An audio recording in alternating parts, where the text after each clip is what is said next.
Welcome back to Kings of the North. Doug Lesmerises and Bill Landis. Landis, we are talking about perfect quarterbacks on this show. We are going to run through our 28 Northern teams. Has your program had its perfect quarterback? So that the thing that I think is interesting about this, Bill, is could a quarterback coming into your program now aspire to be the greatest quarterback in program history? Or is it sort of like, well, we think you might be great, but you're not going to be that. But the caveat to all of this is Nick Saban took over at Alabama and there was a Bear Bryant statue out front. It's like, what are you going to do? Be the greatest coach in Alabama history? And Nick Saban was like, yes, I am. So it turned out that Alabama probably had the greatest coach in history, and now they probably have the two greatest coaches in history. So even if we say your school already has the perfect quarterback, who knows? If you want to win 2 Heismans and 3 national championships, you're going to go right past anybody who's already there. But I also think, Landis, it's for our fan bases just to appreciate, like, yeah, hey, man, we've had our guy, or are you searching? We're doing it for 28 teams.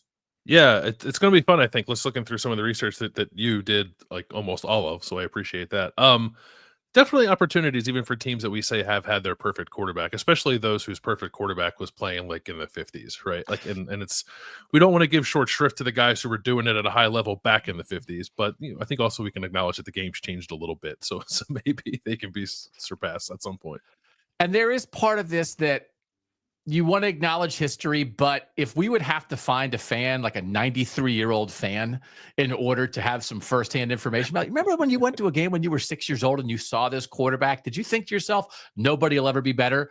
Yeah, maybe we're still open in the modern era, and the game has changed so much. There is one school in particular where the quarterback was outstanding, but he played a certain style. And so I think from achievement, how could a quarterback ever be better for that school? But statistically, chucking it around, it's a new era. Mm-hmm. How do we take all that into account when sort of what has been asked of quarterbacks over time has changed so much? Yeah, I mean, we've had this conversation, especially as it pertains to like Ohio State, for instance, right? Like their entire passing record book has been rewritten in the last 10 years, and a lot of programs are experiencing that. So it makes it hard. I mean, it's easier if you just choose to define it by eras, but if you're trying to include everybody in one conversation, it does make it a little difficult.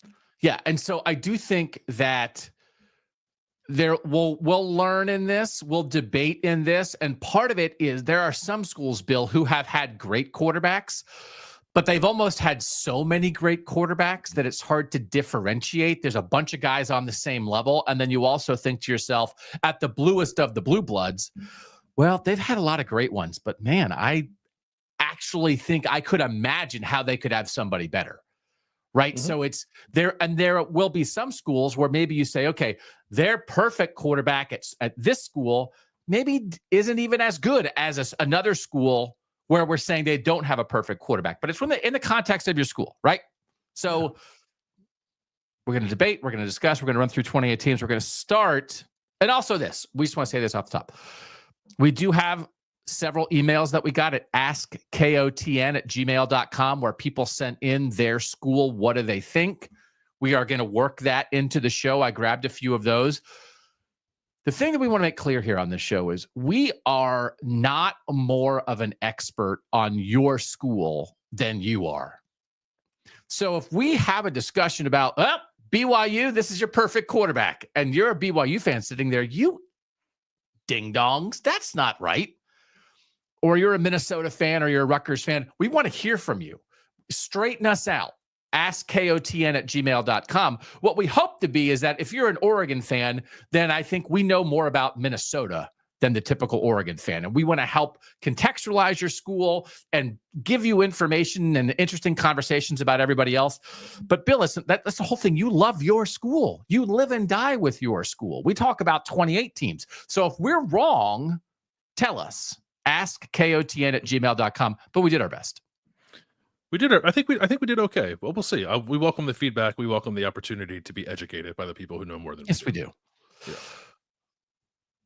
Sherrone Moore, Michigan, the Connor Stallions scandal situation continues, and actually just as a reminder to people, in a lot of ways, like this is sort of one of the first shoes to drop since 2023 about the Connor Stallions situation. ESPN, our good friend Dan Wetzel, part of KOTN last year, and our good friend Pete Thamel reported on Monday morning that Michigan is going to self-impose a 2-game suspension on Sherrone Moore in weeks 3 and 4 of this season against Central Michigan and a road game at Nebraska as punishment for him deleting 52 text messages on the day that the Connor Stallions stuff broke. And he was like, Connor Stallions, oh man, we have a text chain in here.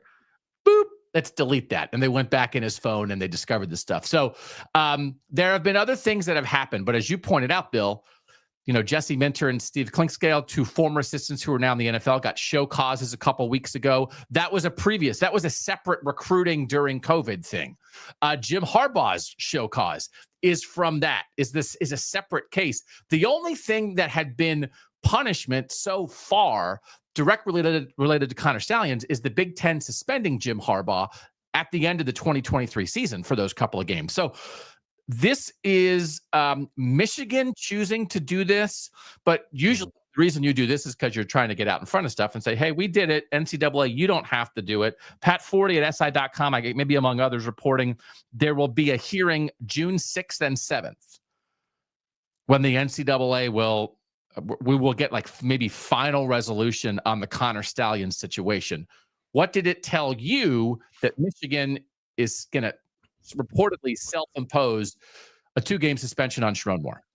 Yeah, I think you and I have maybe differed in our opinion on like the impact of the sign stealing stuff. With me probably thinking it had a little more impact than you did. Not to speak for you, but we can restate our opinions for the record. Just go back to the testimony. Yes, but I mentioned that only to say that even though I am someone who believed that did provide an advantage for Michigan, I was uncertain and probably expecting that really not much would come of it other than what people sort of choose to align themselves in the court of public opinion, as we've said. As things have continued to trickle out, even the things not related to this case, like the recruiting stuff that has led to people getting show causes and some penalties there, the Matt Weiss stuff, which is like a legal matter and not really an NCAA matter, but it all kind of gets lumped together. And then this sort of first response to what the NCAA might do to Michigan in regards to Connor Stallions, I guess makes me believe that perhaps more will come of this than I was expecting. I would never try to guess like what would come of it necessarily, what the severity of the punishment would be. I'm just sort of operating under the assumption that the NCAA in most cases seems rather toothless in these things, and what they choose to do often amounts to just kind of a slap on the wrist, and that's kind of what I expected here.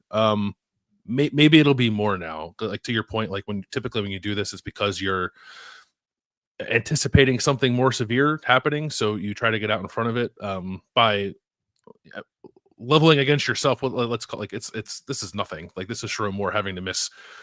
I mean, I guess like Nebraska is Nebraska, but at least one non-conference game, which is poetically and funny, is against Central Michigan. I think you do have to appreciate that. Yeah. But like, make him miss the Oklahoma game, and maybe I'll think something more of your punishment. But he's not going to have to do that. So, I guess I would say it just pushed me a little more in the direction of like maybe something substantial might actually come out of this in terms of punishment from the NCAA, but I'm still not 100% certain of that because I hesitate to guess exactly what that would be. And it's one of those things, just because you self-impose doesn't mean the NCAA is still not going to do something to you. Correct. Ohio State found that out. Ohio State tried to self-impose and they still got a postseason ban. I do think, so all of this stuff to cover up is what always gets you, right? So what Sherrone Moore is being suspended for, what Michigan is self-imposing, and I think it does, the notice of allegations from August 2024, 11 violations in there, 6 level 1 violations, but it felt like, Michigan's going to fight this. When you do something like this, when you're reportedly going to self-impose, does it mean that you're giving up and it's like, we're dead anyway? Like, I guess we may as well just do this. Not necessarily. Like, you still may be ready to fight, but your lawyers are telling you, let's be strategic and let's try to do this. This is cover up. This is, I deleted the emails when the NCAA said, hey, we want to investigate this stuff. It is not, this would not be specifically related to that guy was stealing signs in a way that broke rules and gave you an advantage. So I think it's an indication that like it's not going to be nothing when it comes to punishment, but I'm still very curious about what that might be from an NCAA perspective about the actual act, because the act, I think, is what, I mean, if there are people who dislike Michigan who are out there like waiting for the national title to be taken away, like I just think there is no chance of that happening. And if I'm wrong, I'm wrong. But there's the act and then there's the cover up of the act. And so both matter, all can get you in trouble. But I think in the end, I am super curious about what the NCAA says about the act, the act of the sign stealing, and how severe they think it was, and whether they think it was a rogue one guy doing something, or whether the NCAA believes it was a coordinated effort throughout the program. And how they view that, I think like that is going to really determine some part of the punishment, but I don't think this tells us that yet. This tells us like, hey, like, Michigan's like, hey, you shouldn't have done that. We'll self-impose. And then also the idea to self-impose in week 3 and 4, because Sherrone Moore used to like coach at Oklahoma, and I think he wants to be part of that game. And it's a little bit like, okay, I don't know. It's a little bit like Ohio State when they're like, okay, we're going to like do some stuff here around the Tattoo Gate scandal, but all those guys can play in the Sugar Bowl. And it's like, okay, are you doing something or are you not doing something? And I'm curious how this works itself out. But I also saw somebody on social media suggest that, well, if Michigan's saying we'll self-impose week 3 and 4, maybe that's opening the door for the NCAA to say, that's weird. Actually, just do it the whole first month. But is that like trying to encourage the NCAA to just do that and not do anything worse? It's interesting. It's something. Yeah. I still don't know what it's going to mean in the end. Yeah, I'm with you on like an eagerness to see what all is detailed about like the act of everything, the scope of it, the sophistication of it. Because there's been some things, even in like the documentary that was like, Connor Stalions telling his side of the story. It seemed like this was a pretty sophisticated operation that you're bragging about. But who all was involved in that, I guess remains to be unearthed by the NCAA. Yeah. And maybe they don't have the investigative power to ever get to really to the heart of that.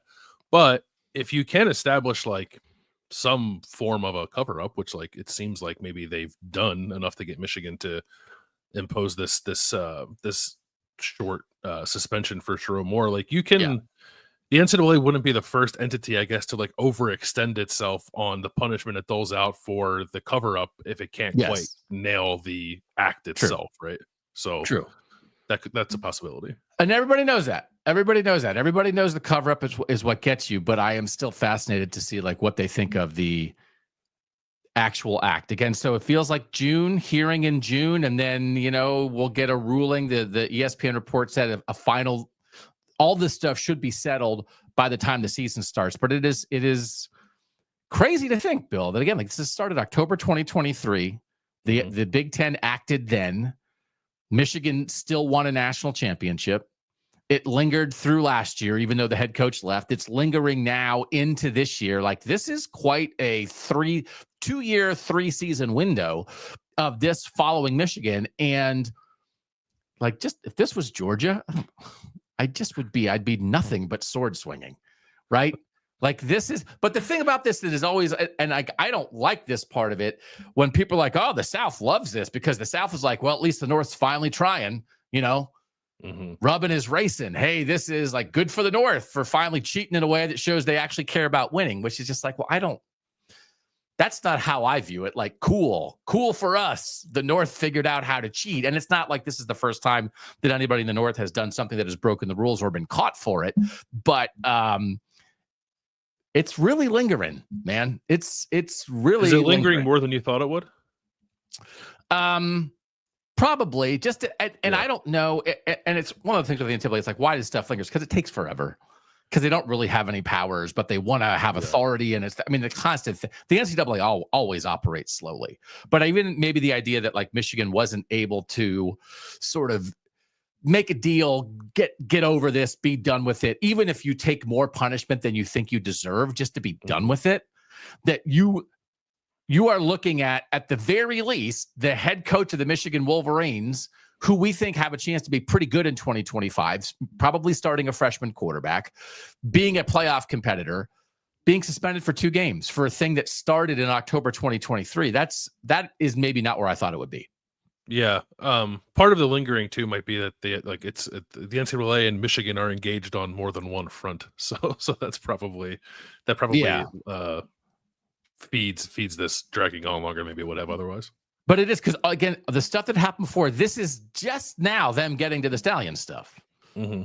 I mean, we had the notice of allegations and stuff, right? About like this is the first, other than the Harbaugh suspension during the season. And again, I think I just look back on that more and more and more, right? Is that just not?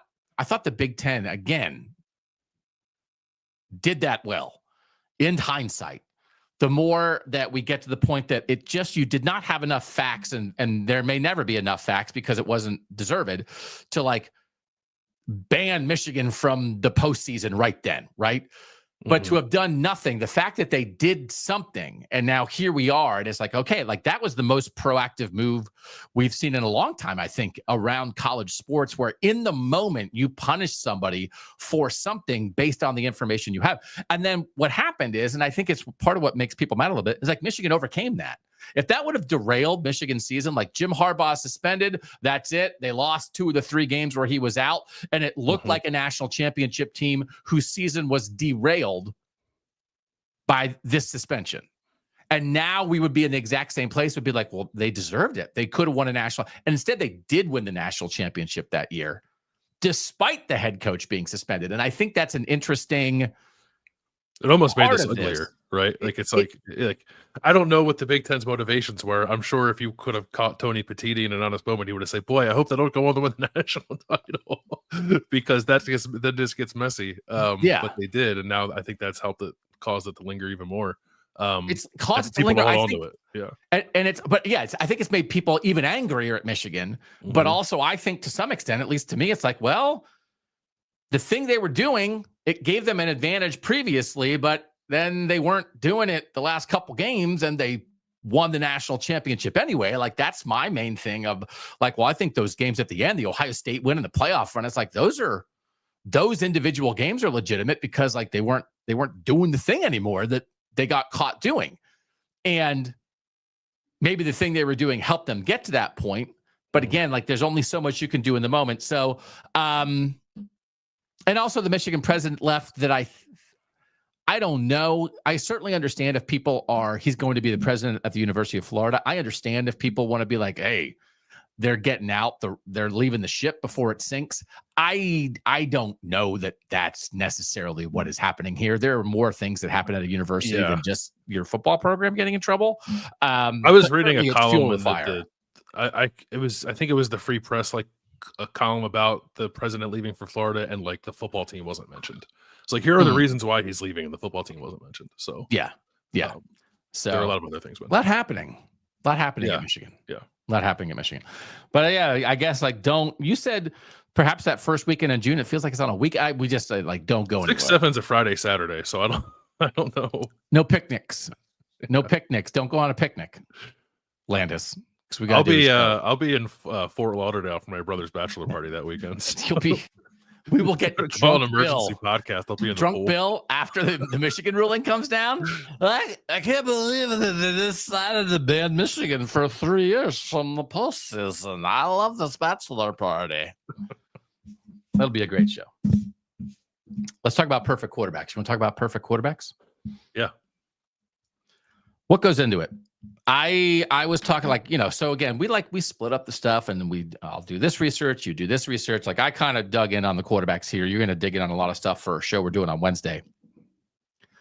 The things to me that go into, did your school have a perfect quarterback? Was this guy a perfect quarterback for your school? Winning first. Is that first? Like if you don't have to win the national championship, you don't have to go undefeated, but big wins, successful seasons are first when you're talking about stuff like this. Yes. Yeah, I would say so. Yes. Big time stats, accumulation, but also like in the moment, maybe it's a great year or two. You put up big numbers. That certainly matters. Awards. Were you an All-American? Were you all conference? Were you a Heisman finalist? That kind of stuff I think matters. This will be part of our debate. I think like some consistency and like length of doing it, that it's hard. If you're a 1-year guy, you better, that 1 year, right, better be like the best quarterback play anybody has ever seen in their lives. Yeah, I think not impossible to be it as a 1 year guy, but yeah, it better be no doubt about it. Best season we've ever seen. Yeah. And then I do think, but also just like being good for 4 years or something is also maybe not necessarily it either, right? Like it's not just stats matter, but it's not just stat accumulation. Like, well, you're the all-time leading passer in school history. You're the perfect quarterback. That also is not necessarily it, right? No, and I think from a fan perspective, as you're trying to figure this out, like longevity for a quarterback is not always your friend because people get a little. It's just more time for them to kind of turn on you. If you don't like win a title, you don't have like one of the best seasons ever. By a certain point, they might be ready to see somebody else. Yeah. So there's like, it feels like 2 to 3 years is more of a sweet spot than 4 years. Yeah, I think that's right. And then I think the NFL stuff matters at least a scooch.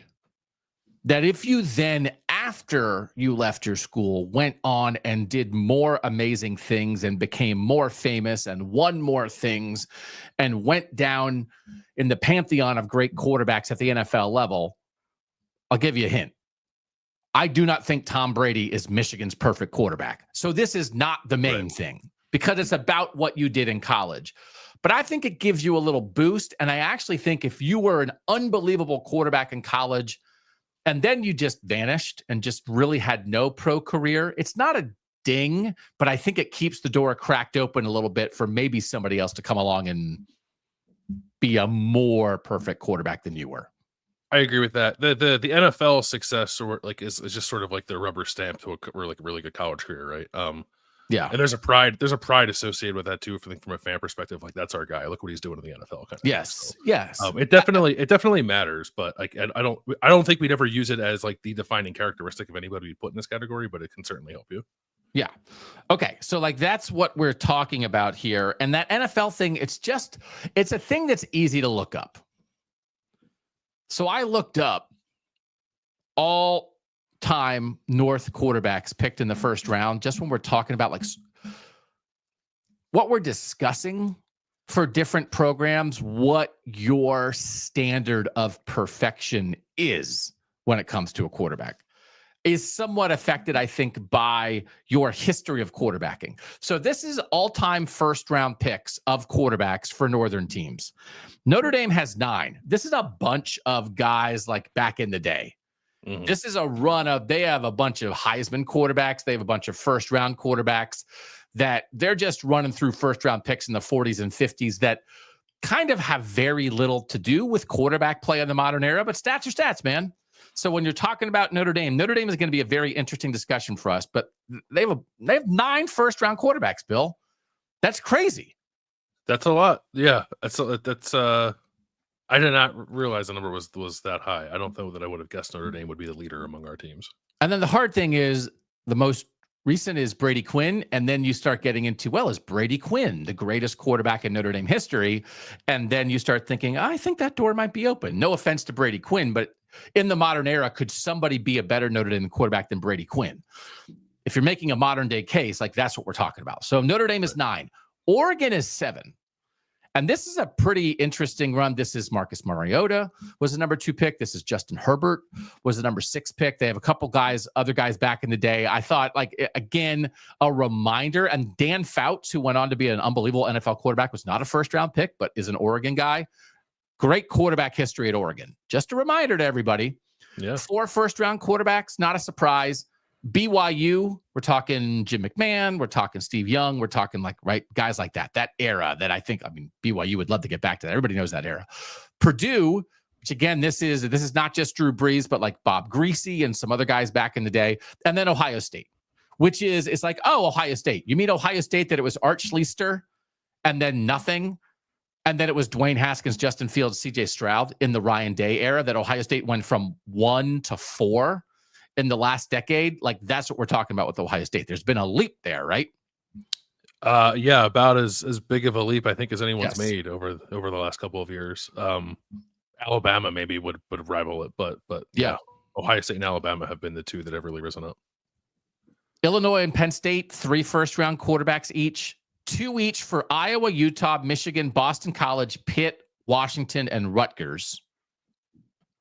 1 each for Kansas, Kansas State, Michigan State, Syracuse, Nebraska, Cincinnati, and Northwestern.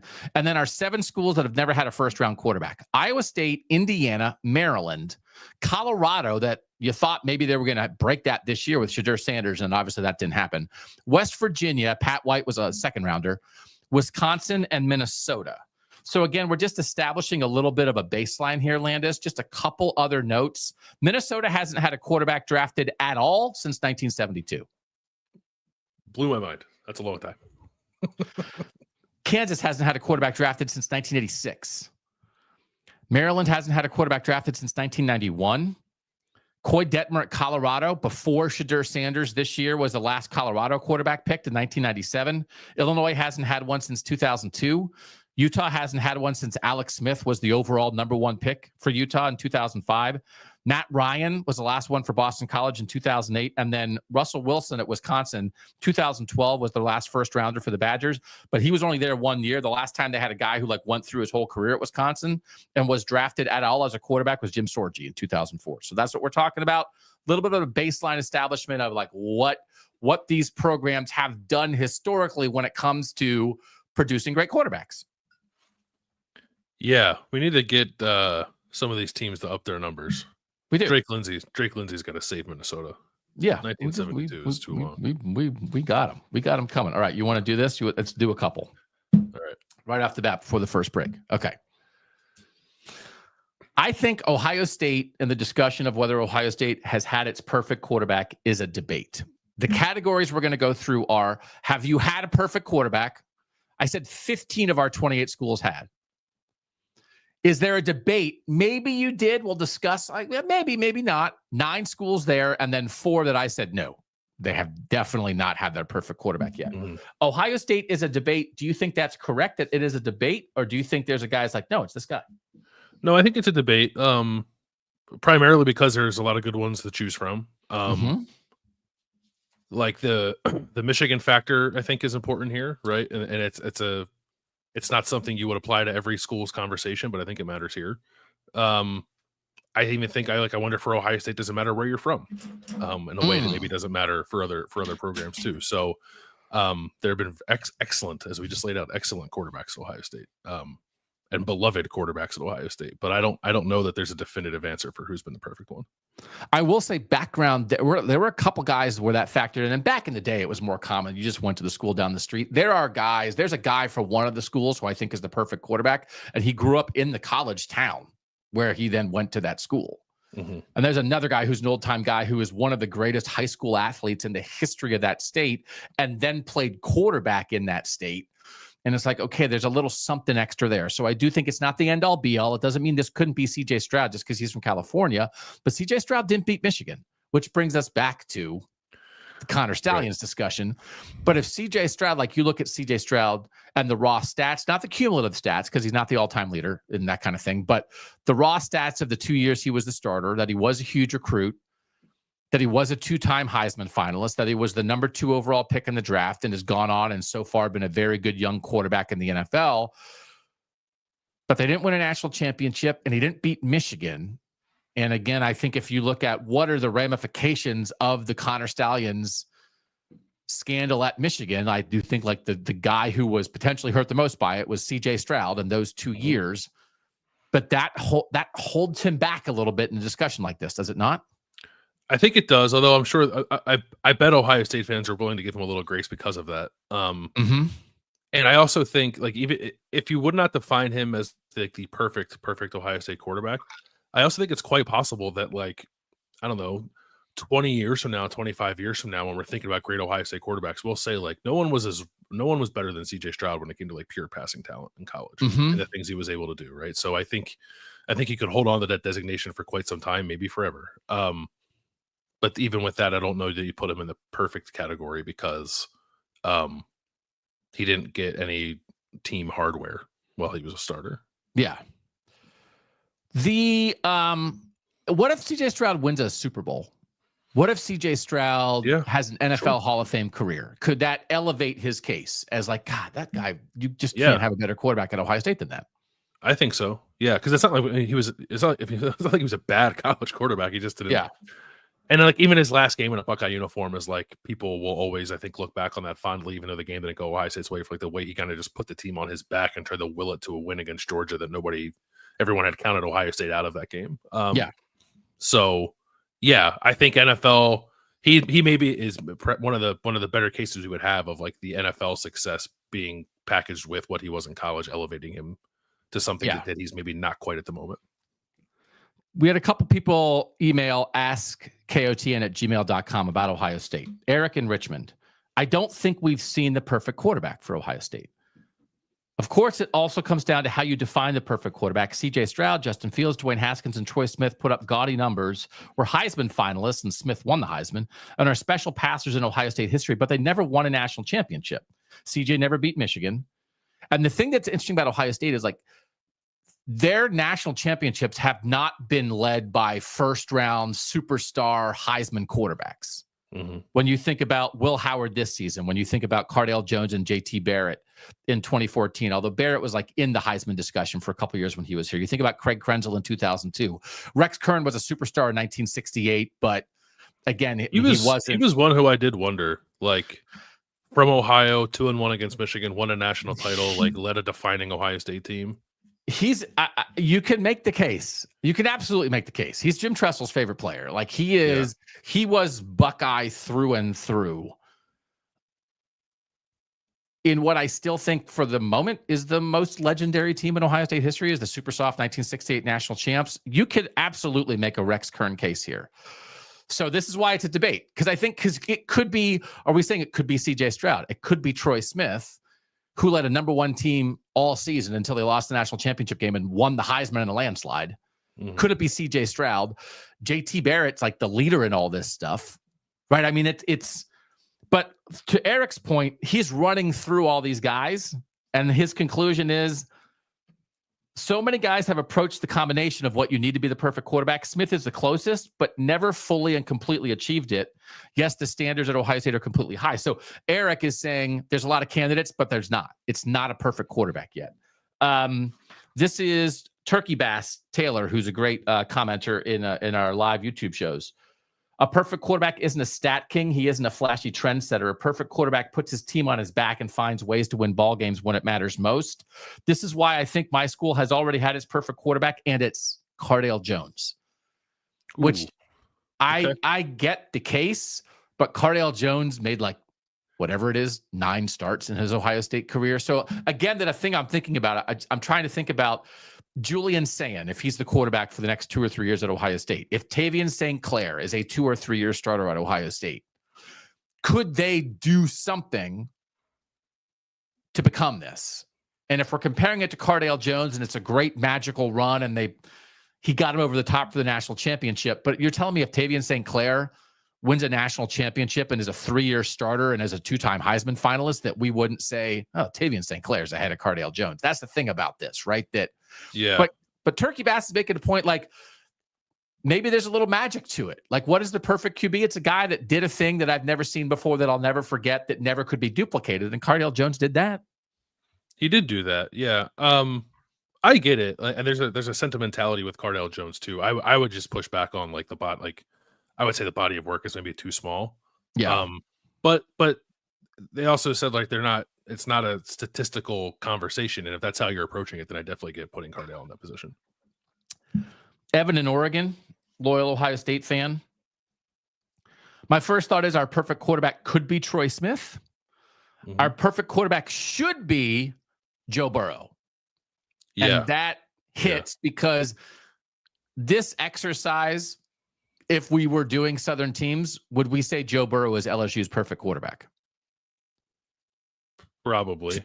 2-year starter. Best team they've ever had. Yeah. National champion, Heisman, overall number 1 pick. Yeah. Completely saved LSU football. And Jaden Daniels just won the Heisman there, and they've had other great players. But I think we'd make that case for Joe Burrow. And even though he was only there for 2 years and he was a transfer, I don't know that anybody could really push back on that.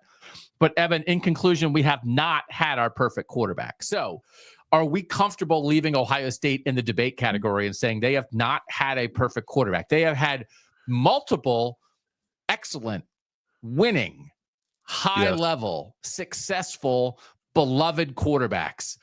But do you believe they've had the perfect guy at the position? I don't think they've quite had that. But I also think Ohio State is maybe uniquely positioned among all of these teams we're talking about, that the next guy is always going to have a chance to be the perfect guy, right? So like that makes it a little harder to define too, and especially Julian Sain and Tavian St. Clair, because you and I think are in agreement that coming off of a national championship, with the way the sport has changed, Ohio State could be on the precipice of like transforming into something that maybe hasn't quite been yet in terms of like kind of ruling the sport on the field. Yes. But also both those guys have the opportunity to put the rivalry back in Ohio State's favor too, in a way that would make them legendary. So yeah, there may be I would maybe even say St. Clair more than Sain, even if like Sain does beat Michigan this year, because St. Clair is from like 40 minutes outside of Columbus, like, and I think that matters in this conversation. So yes. Committed to Ohio State early. Has been a Buckeye through and through the whole way. Sayin was at Alabama for a month. So which again, like when we're talking about perfection, matters just a little bit. But yeah, if you get back to us in 2 years, if Julian Sayin stays and is a 3-year starter and is 3-0 against Michigan and has a national championship and a Heisman, it's like, okay, no, it's him. Yeah, right. And could that happen? Sure. Yeah, like that's it's like, oh, well, all he has to do is win a national championship and a Heisman. It's like, well, yeah, but he could. He could. Like that's, and the thing about this is, it's not to say, like, you would not have said this about Ohio State 10 years ago, before Ryan Day. You wouldn't have been just assuming like, oh, there's some other quarterback in the pipeline who might be the guy that becomes the perfect quarterback. But that's definitely where they are now. That is where they are now. Yeah. And like, it's not always gonna, because you would have said that coming off of CJ Stroud, and like Kyle McCord wasn't that, and he left, and like Will Howard came in, won a national title. Like, it's not, there is you gotta be careful assuming that, but I think you're gonna be right more often than not, I think, in assuming that. Yes. Okay. We're not going to have every debate be quite as long as that one was, but Ohio State is just like in a very interesting position here with what they've done lately at the position and what they have lined up next. Debate. Iowa State. And the debate is this. Is it just Brock Purdy? Brock Purdy was a 4-year starter, was 29-17 as a starter at Iowa State, sort of got them over the top in the Matt Campbell era, and then was Mr. Irrelevant, the last pick in the NFL draft, and has become a star in the NFL. Was a 3-time All-Big 12 quarterback, holds 32 school records, had 14 games of 300-plus passing yards. And his 4 years at Iowa State corresponded with the first time the school's program had 4 consecutive winning seasons since 1923 to 1927. So he has all the records. He's famous in the NFL. He won a ton. He put up huge stats. He won the job as a true freshman and was a starter for 4 years. And my conclusion is, I think it's a debate. I'm not sure. Well, it's not a debate at the moment, but Rocco Becht is in an interesting spot. Let's go. Rocco Becht is 18-9 as a starter with 2 more years left to start. From a statistical standpoint, like, he's on pace with Purdy. He'd have to start the next 2 years and keep his pace, but if he did, like, his numbers would be comparable to Brock Purdy's, including probably holding some records. He's the quarterback of the only Iowa State team to win double-digit games, and like took him to a Big 12 title game last year. I think he'd probably have to win a Big 12 championship. Like, he'd have to be the starter the next 2 years, stay on the statistical pace that he's on, and I think win a Big 12 title to surpass Brock Purdy. But he's got 2 years to do it. So like, he's not there now. He's sort of like waiting in the wings, but I think he's got a chance. Because again, the thing to me of whether I thought the schools had the perfect quarterback or not is, would your inclination be, nobody could ever be better than that guy? Or would your inclination be, that guy was good, but I could see somebody be better? So it doesn't mean that it's literally never going to be surpassed necessarily. So do you think it makes more sense to say they've had their perfect quarterback, it's Brock Purdy, and good luck, Rocco Becht? If you're better than that, we are happy to call you the perfect Iowa State quarterback, but we've also had one. We had him. and he was everything we wanted? Or do you leave it as a debate and say, he was excellent, of course, but it's definitely open for someone to surpass him? No, I would say the former. Like they have had it. It is Brock Purdy, but that Rocco Becht in the context of the Iowa State program has been better than you think. Okay, and he's got a shot. But we are changing this from a debate to it's Brock Purdy. Yeah, because we can say that the team has had its perfect quarterback while certainly leaving the door open for them to be surpassed, as we said. So yes, I would say that they have had their perfect quarterback. Yeah. Substantial Brandon in here. We already left the Ohio State conversation. Braxton Miller, who has, if we're talking about magic with Cardell Jones, Braxton Miller is like the definition of magic as a college football player.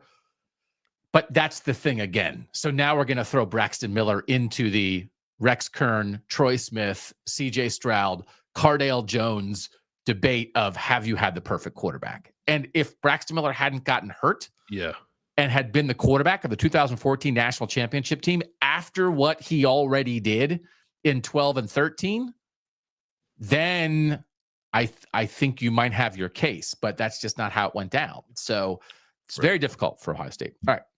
This one I think is no debate. It's the perfect quarterback at Purdue, and it's Drew Brees. And I think he is borderline the definition of what we're talking about here in something like this. Yes? Yeah, this was I have no rebuttal.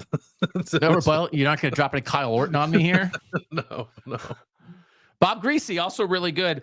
One of the things I did reference a little bit in 2020, ESPN did a list of the 150 greatest college football players in the first 150 years of college football.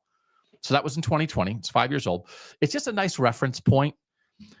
Drew Brees was number 93 on that list, so he's the 93rd greatest player in the history of the sport. But they did have another quarterback. Bob Greasy was number 147 on their list, also a Purdue quarterback. 13 Big Ten records, 19 Purdue records when he left. Was the Big Ten all-time leading passer, all-time leading touchdown passes, was the first pick of the second round, and then won a Super Bowl as a legendary NFL quarterback, 24 and 13 as a starter. This is the definition of what this looks like. I think if I lined up 5 of these that are the no doubt about it, Drew Brees at Purdue is one of the 5. I agree. Yeah, there's no question there. All right, see if you agree with this. Marcus Mariota as the perfect Oregon quarterback. Number 117 on that list of best 150 players in college football history. 3-year starter, was 36-5 as a starter. He's the only Oregon Heisman winner. Led Oregon to the national title game against Ohio State as a senior, was the number 2 pick in the draft, and is Oregon's leader in career total yards, and passing touchdowns. And, has not been a superstar in the NFL, but he's in Washington, and he was like helping Jaden Daniels last year. Just, I think, is the epitome of you're proud for that guy to represent your school. Mm-hmm. And he was unbelievable in college. And I don't know if you said, okay, Dante Moore,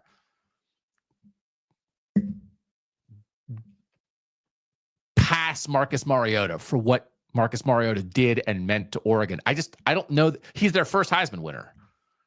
And that's never going to change. I don't know that anybody could ever do more than this unless you win their first national title. So he won the Heisman and led them to the national title game, but Oregon hasn't won a national title. So if and when Oregon does win a national title, and they'll win a national title sometime in the next 10 years, I would guess. That quarterback, he's not going to automatically be it, but that'll be the one thing that Mariota didn't have. Yeah, I think this is a hard one to pass. Because you can, there's probably Oregon fans for nostalgia purposes who would say like Dennis Dixon, right? Or it was Darren Thomas, right? Was Chip Kelly's quarterback when he went to play Auburn. So, and Herbert wasn't Oregon was actually kind of bad when Herbert was a starter, but he became a good one year where they had the goofy loss early in the season, or they would have made the playoff probably, right? Yeah. But none of that, all that sort of pales in comparison to what Mariota was able to do. So, okay, he is the answer here. If somebody wins a national title, we can revisit it. Okay, so we're good with that. I call this a debate. Colorado. Cordell Stewart was 27-5-1 as a 3-year starter from 1992 to 1994. He has the unbelievable Hail Mary pass to Michael Westbrook to beat Michigan in the one time we've done that when we look back on Great Northern games. I would like to maybe get back into that. Wasn't our most popular episode ever when we did that last summer, but I like looking back on Great Northern games. And by the way, at askkotn@gmail.com, somebody sent in a suggestion for another game we should do. When he was a starter, Colorado finished 16th, 13th, and 3rd in the final AP poll. And then he was a good NFL player. So, like, he's Slash, man, right? Like, he went to the NFL and was kind of like a thing that people are like, this guy's an unbelievable NFL player. I think you could make the case he doesn't have his number retired like Shedeur Sanders does. They'll retire it. But also, it's a little bit of like, as much as all the Shedeur Sanders backlash that happened, it's not like Colorado has a huge list of all-time great quarterbacks. And Shedeur Sanders is not a candidate for this. Cardell Stewart meant more, did more, was more at Colorado than Shedeur Sanders was. Should Slash be the guy? Should this not be a debate? Is Cardell Stewart, what he did and what he meant to Colorado, enough to say he's their perfect quarterback? Did you consider his predecessor at all, Darian Hagan? Give it to me. Not really. Give it to me. He was the quarterback of the team that won the national title. Okay.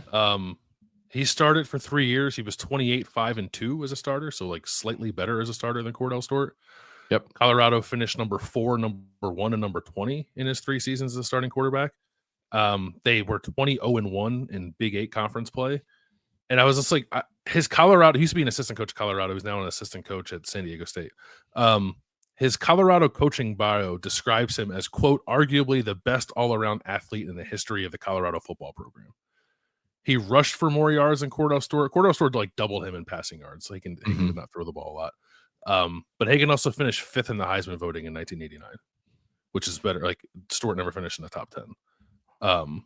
And both of their teams were like sort of defined more by like good running backs. Eric Bieniemy with Hagan and Rashawn Salam with Cardell Stewart, who've both finished higher in the Heisman voting than Hagan did. So like I don't know. Like, Cardell Stewart, I think is, before Shedeur Sanders, if you said Colorado quarterback to anybody, they would say Cardell Stewart. But it's interesting to me like Hagan doesn't carry the same sort of notoriety, given that he was the one who won the national title and statistically is sort of on par with what Cardell Stewart was.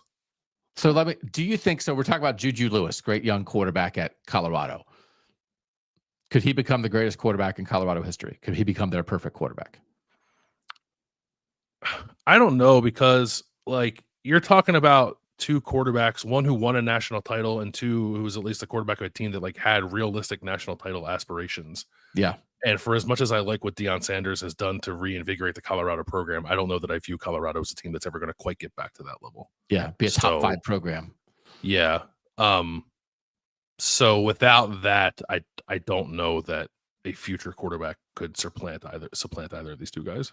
So do we pick a guy here? Do they think they've had it? Or is this a little bit like an Ohio State thing where it's like, well, they had 2 awesome guys, but I don't know how we picked the perfect one, so it remains a debate. Or do we say they've had 2 perfect quarterbacks, Hagan and Stewart, what they did in that time period when Colorado was at the top of the sport and they were unbelievable individual players while leading winning teams. They are the 2 perfect quarterbacks in Colorado history. Yeah, if we want to create the wiggle room to have 2, which I would be more okay with, because they were successors, like one after the other. So I would say, yeah, if we can split it, I would say they've had it. And it was these 2 guys together. But if there's 2 that could be a candidate, maybe the answer is they haven't had it. I go either way. You be the final arbiter on that. I do think, to me, if the decision is it's still a debate, it's because you think it is still possible that somebody could pass it. So I do think that applies. Like, part of the thing with Ohio State is there's almost too many to choose from, but I think we're also saying we could still see how somebody could be better. If the thing at Colorado is we can't choose between Hagan and Stewart, but we can't imagine anybody ever surpassing them, because Colorado is probably not going to be back at the top of the sport winning the way these guys did, then I would say, then I'm okay splitting it, because they've had it and I don't think they can get there again. So you would say do that. Yeah. Okay. Darian Hagan and Cardell Stewart, the perfect quarterbacks for Colorado. Perfect quarterback, Syracuse, Donovan McNabb. Do you want the floor for half an hour, or how you want to do this? My relationship with Donovan McNabb is complicated. I know. Does that complicate this? No, I mean, he was a great college player. I really like him. I actually have His autograph is behind me on the shelf back there. Nice. I always liked McNabb and appreciated him for sort of what he was and not what he was ultimately unable to accomplish despite getting there. Because that's one of those, he was so good. It's like, oh man, that guy never led the Eagles to the Super Bowl, but they were right there, basically his whole prime, because he was so good. And he was the driving force of that, as much as they had a great defense and everything else. 4-year starter at Syracuse, 1994 to 98, started every game those 4 years, 35-14 as a starter. Big East's offensive player of the decade for the 90s. First team all conference every year. First team all conference all 4 years as a starting quarterback at Syracuse. 5th in the 98 Heisman race. No offense to Kyle McCord or what Ricky Collins and Steve Angeli may try to do now, and who knows what Fran Brown has conjured up for the rest of the Fran Brown era. I don't think you're ever topping Donovan McNabb at Syracuse. No, I don't think so. High bar to clear. Okay. See if you can send this to some Philly podcasts and have them comment on the fact that we named Donovan McNabb as the perfect. I think Syracuse the appreciation for him has aged better since the Eagles have won Super Bowls since then. Yeah. All right. Actually, let's take a quick break now. Mike will take a break earlier than we planned because the Sherrone Moore thing took a long time. We're going to do Notre Dame next, and it's a debate on KOTN.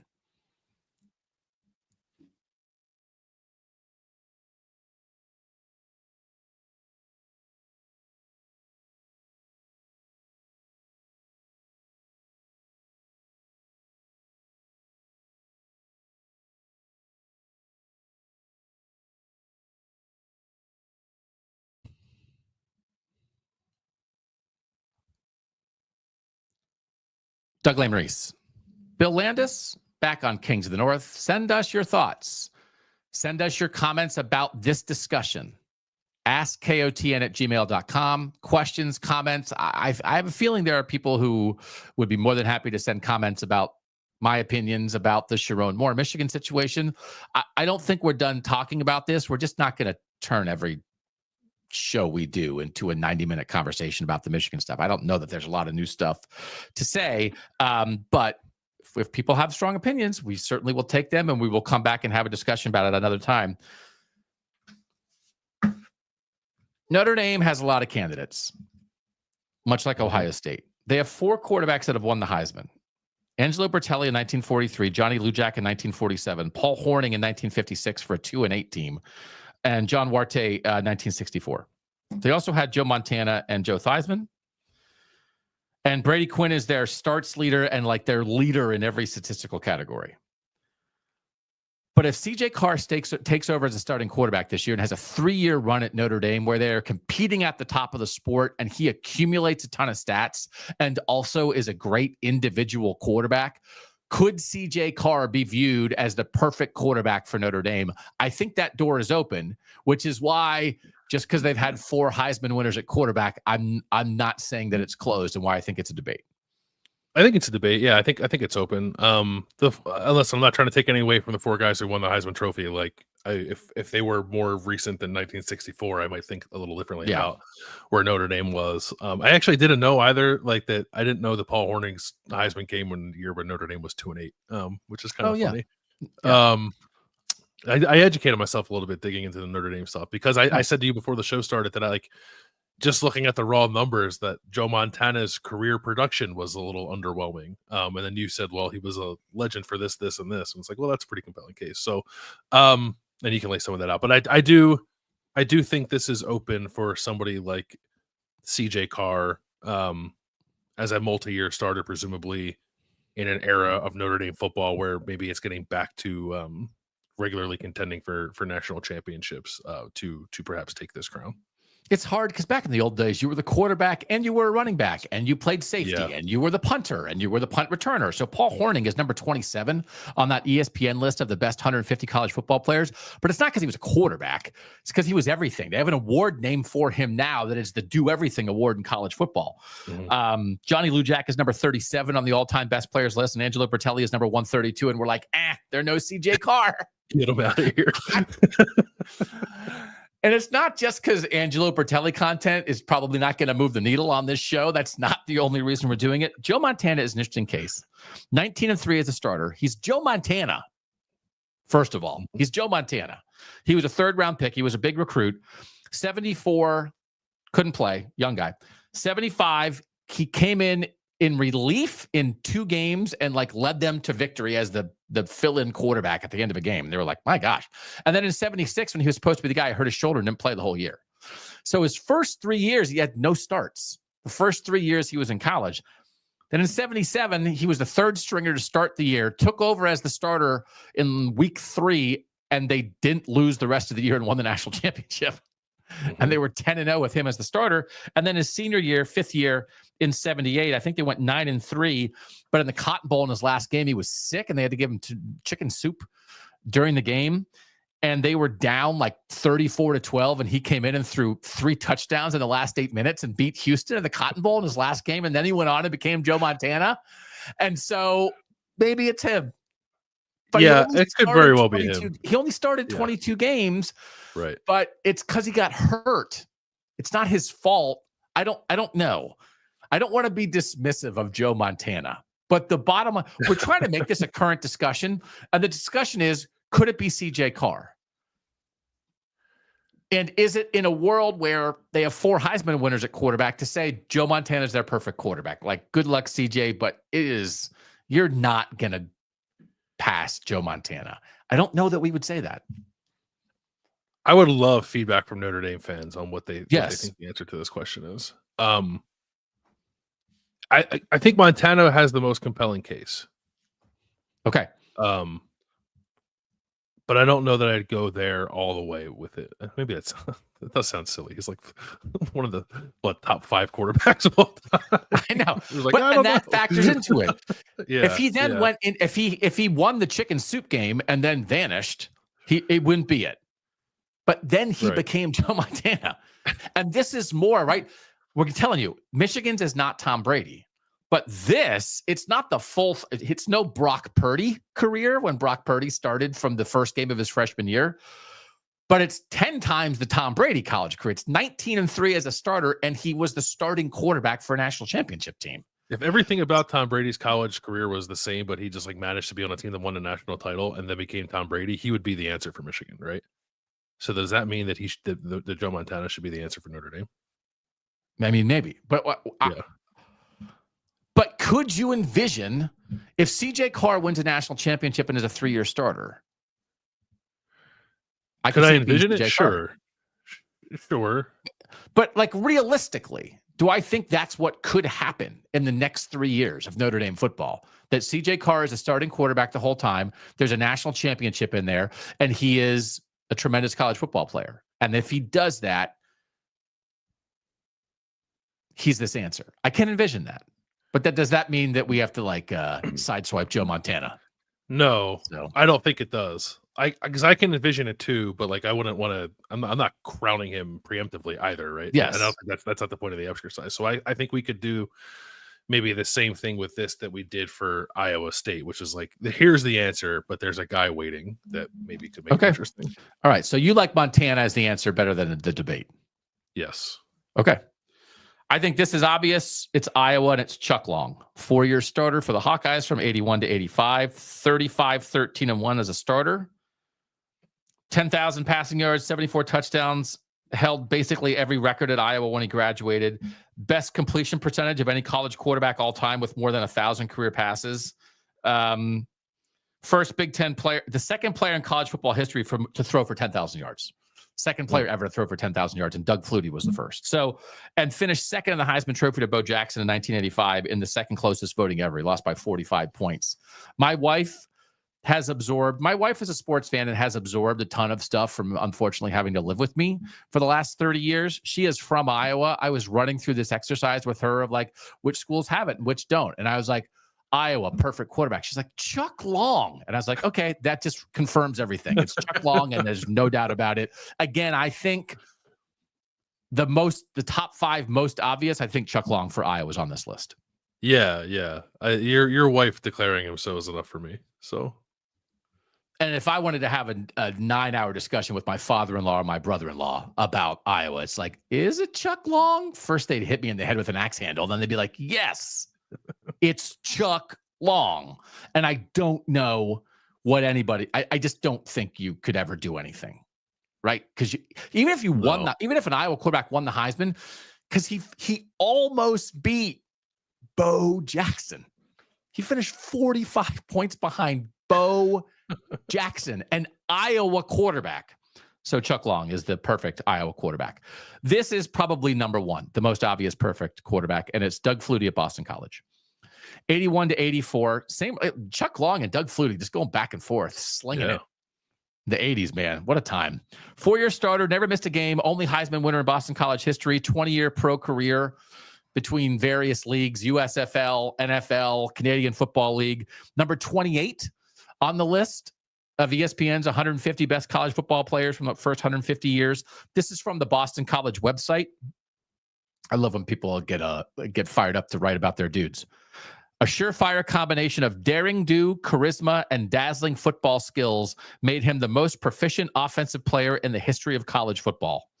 He was the first major college football passer to surpass 10,000 yards.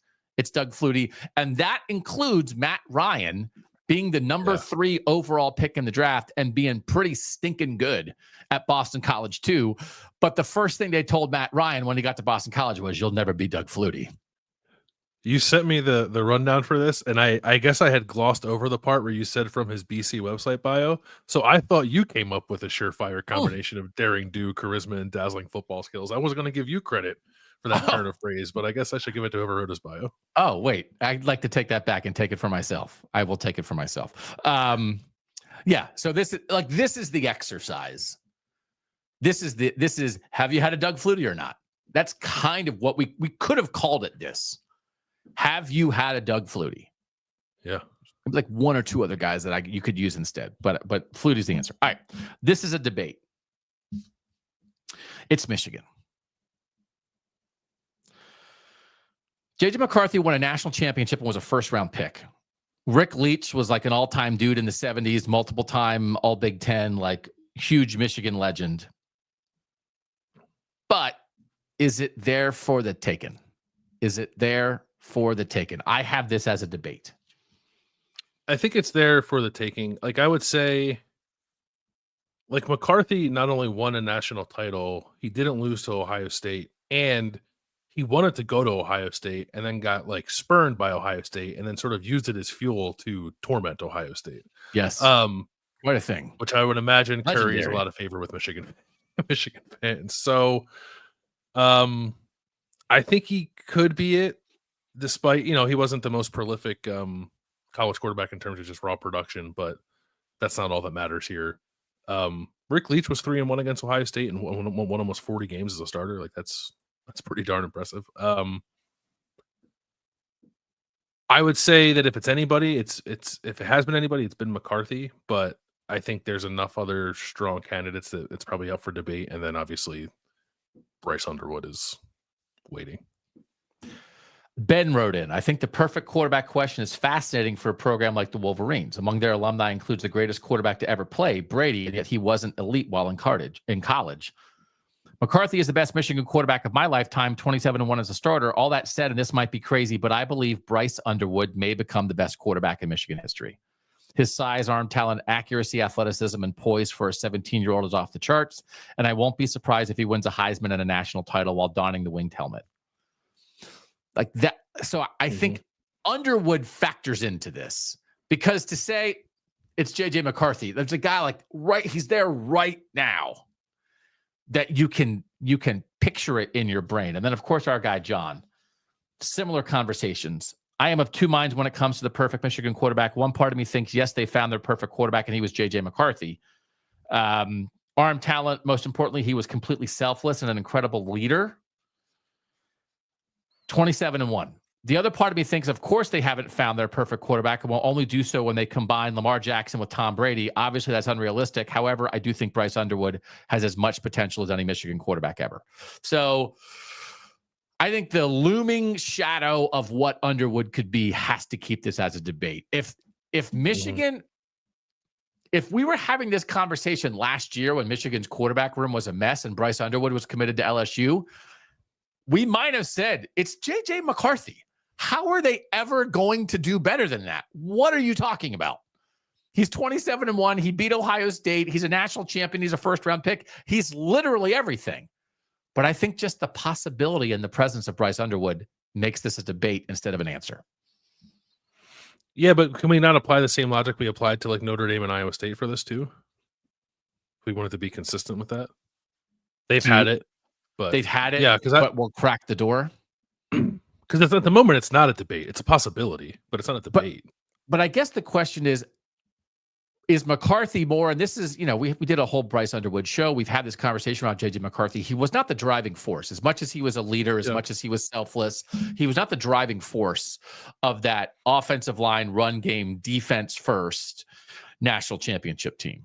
And so that would, whereas it's like Cardell Stewart. Cardell Stewart's the driving force. Mm-hmm. Brock Purdy at Iowa State. Brock Purdy's the driving force. I think that part of the McCarthy conversation is a different enough to pull me back from saying it's McCarthy, but we'll leave the door open for Underwood. I think I'm closer to it's a debate. There's not an answer right now.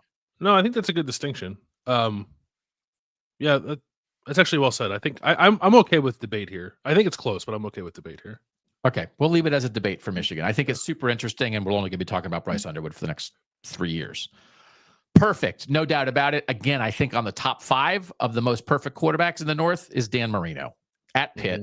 1979 to 82, 4-year starter at Pitt. They were 33-3 his first 3 years. They were 11-1 every year.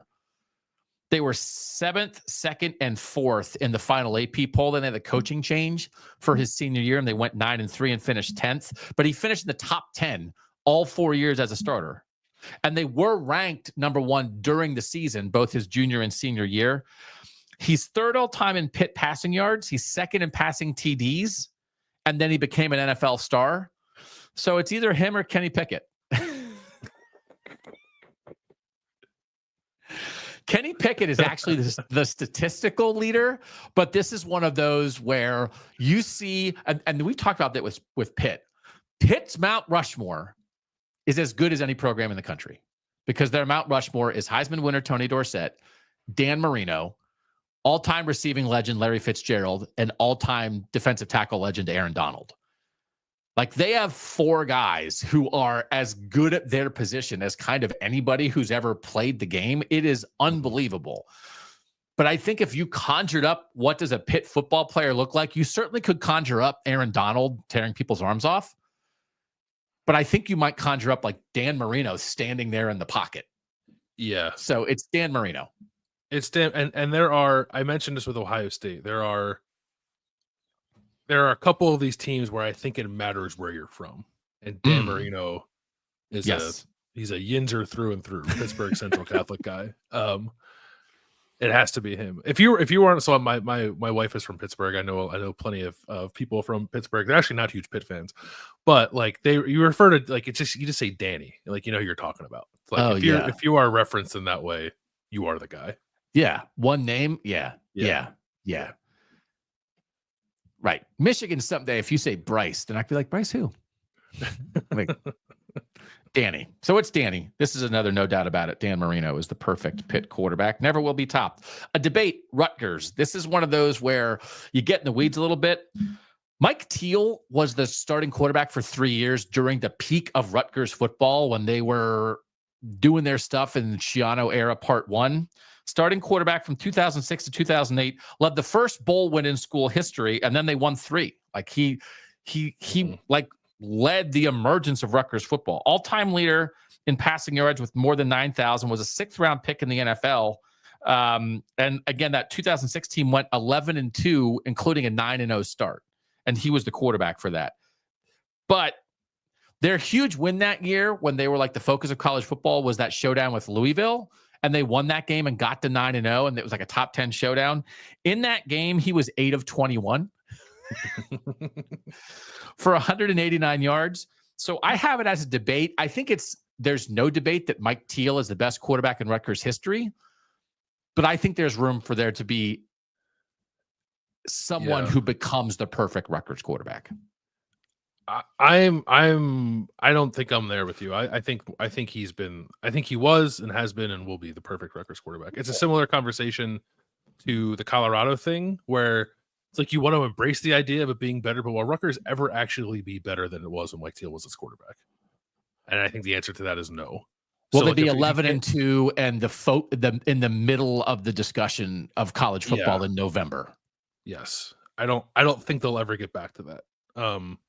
Wow. Okay. That's a case. And also too, winning is the first thing on our list of what makes you a perfect quarterback. And he won a lot. Statistically, it bears out for him. And he's also a New Jersey high school legend. I don't know if that matters. Didn't lose as a starter. We said it matters. Yeah, we said it matters as a starter for Don Bosco. Won a state title. I think it's Teal, and I think Teal will be pretty hard to top. Okay, for everybody. I'll buy it. No longer a debate. It's Mike Teal, and good luck to the guy who wants to do more. Okay. Yeah. Perfect quarterback. Nebraska. Tommy Frazier. This, I think, is pretty interesting. Took over the starting quarterback the middle of his freshman year, was at Nebraska 92 to 95, 3.5-year starter. Was the number 3 recruit in the country out of Florida and came to get Nebraska over the top in the Tom Osborne era. And did it. Came to save Nebraska and saved them. Osborne was like, we're really good. Tom Osborne was the guy who couldn't win the national title, though. And they went and got Tommy Frazier out of the state of Florida, and he did it. 94 and 95, finished second in the 95 Heisman voting to Eddie George, first team All-American, 4 straight Big 8 championships, 33-3 overall record, 31-1 in the regular season. Number 97 on the list of top 150 ESPN quarterbacks, ESPN players all time. That winning as the first thing. Now, it's the Osborne offense. He's not throwing it much. He's running the ball, but he is and he's been back. He's still part of the Nebraska football family. He is the ultimate winner.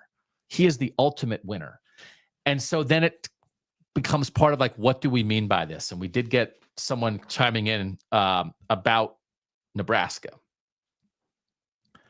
The 2 obvious contenders for Nebraska are Tommy Frazier and Eric Crouch, both of whom excelled in drastically different offensive schemes compared to the present day. But Crouch won the Heisman and Frazier won back-to-back national titles. Neither of them got drafted or played in the NFL. Does Dylan Raiola have to win the Heisman or a national championship to top them? Does his high likelihood of NFL success mean the bar is lower than that because he has a shot of being highly drafted? I think it's where it gets interesting.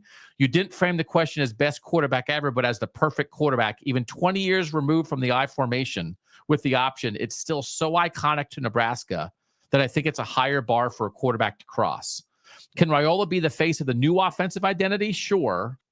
My initial thought is I think Raiola can become the best Nebraska quarterback of all time, but still not be the perfect Nebraska quarterback because how iconic Tom Osborne's offenses were. I think this is super interesting from Ben. And I think I agree with the case. Raiola's stats are going to be just completely different. But I think to be the guy that got the Osborne era over the top and delivered 2 national championships, I think and being the perfect guy in that system, I don't think anybody can ever top Tommy Frazier. I don't think so either. I think iconic's the right word. I'm glad Ben used it. Because Dylan Raiola, he will, I'm assuming, rewrite the passing record books for Nebraska. But when we look back at him in his college career and put him in the context of the sport, he'll just be another guy who threw the ball a lot in a sport that was throwing the ball a lot, right? So it's not I don't short of him winning a Heisman and or a national title, I guess neither of which I would be picking at the moment. I don't think he can do it. I think there's too much to overcome there. The nostalgia of it, the place in college football history that Tommy Frazier and Nebraska hold, I don't think he can ever pass it. Okay. Tommy Frazier, the perfect Nebraska quarterback. This one is not a sure thing. I have the perfect Maryland quarterback as Boomer Esiason. 1980 to 84, 3-year starter, second team All-American, first team All-ACC quarterback in 1983.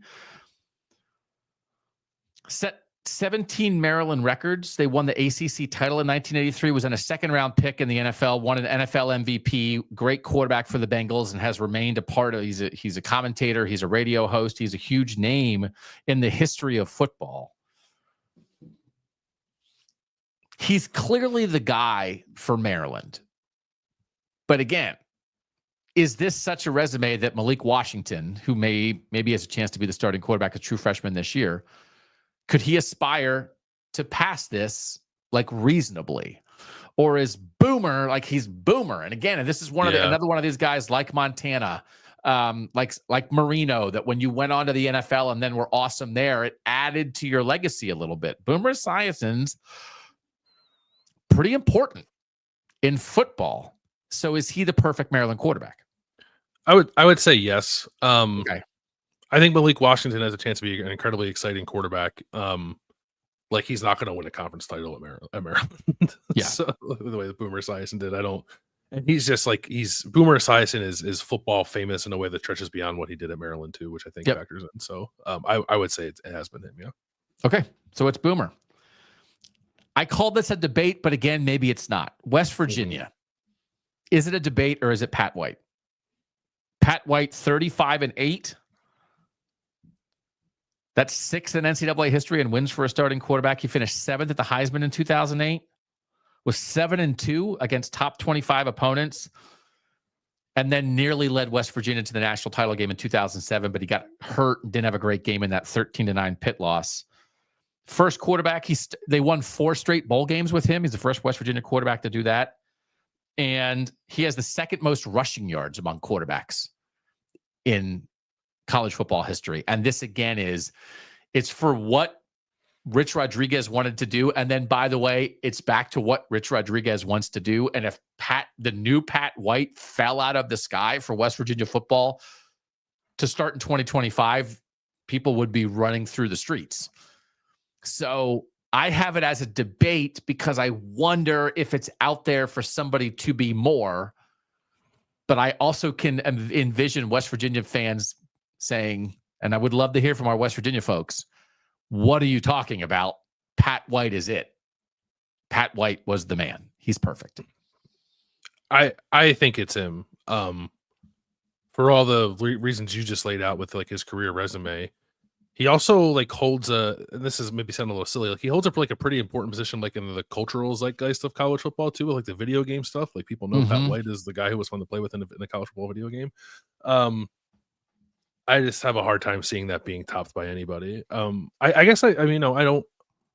Rich Rod's got that a version of that offense like back in Morgantown, and I think our hope is that he finds a quarterback to develop and be successful in this offense the same way that Pat White was. But even if they are topping what Pat White was, is a whole different conversation. Because this was like arguably the best run in the history of West Virginia football too when he was running. And that's part of it too, right? Again, like he had West Virginia on the cusp of the national championship game. What would that even look like now? Right. So the winning combination. He was electric. He put up huge stats. He did it for a long time, won it at an incredibly high level, and pushed his team to the top of the sport. What am I doing? I put at the end of this, it really might be Pat White. What would topping him look like? And topping him would look like it's not going to happen. It's Pat White. Yeah. This is my bad. You're right. It's Pat White. Let's run through a couple more perfect ones kind of quickly. Kansas, John Hadel, 1958 to 1961. This is the guy I was talking about. He's from Lawrence. He's Kansas's player of the century. He was an All-American in 1960 and 1961, one of 3 retired jerseys in Kansas history, also played defense and special teams, was only a quarterback his last 2 years, but they were ranked in the top 20 both his junior and senior years while he was the quarterback, and they were 15-5-2 those 2 years. And then he went on and was an NFL quarterback, like had a good NFL career. He's a legendary Kansas guy and good like the Jalen Daniels, but like I think this is it. And he was from Lawrence.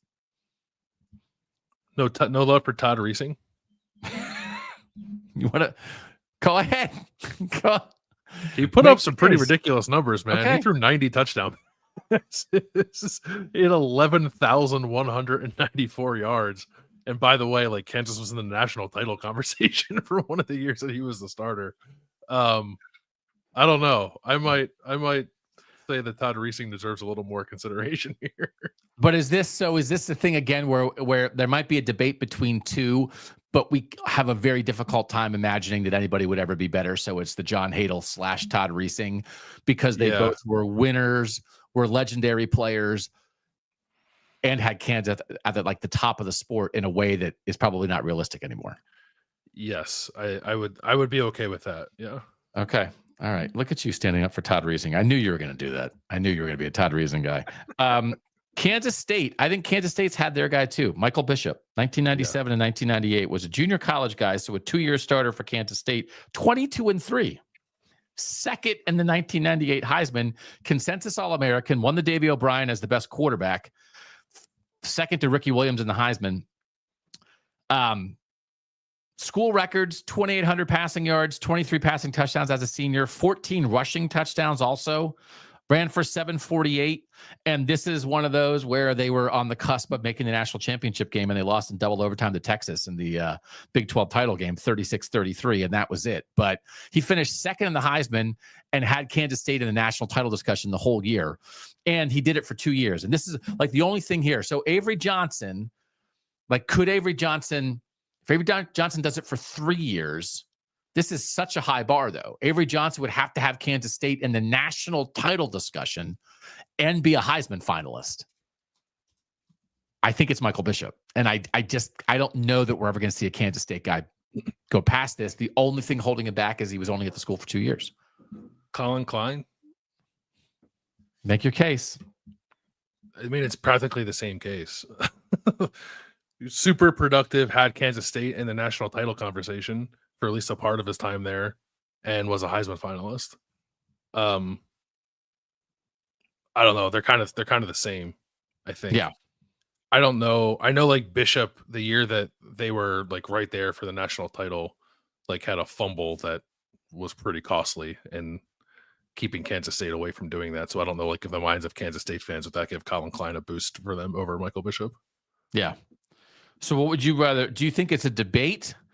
Do you think it's the two of them combined? They've had it and nobody ever can pass it? Or is it a debate because if Michael Bishop and Colin Klein can do it, then maybe Avery Johnson can do it too, and we're going to leave the door open?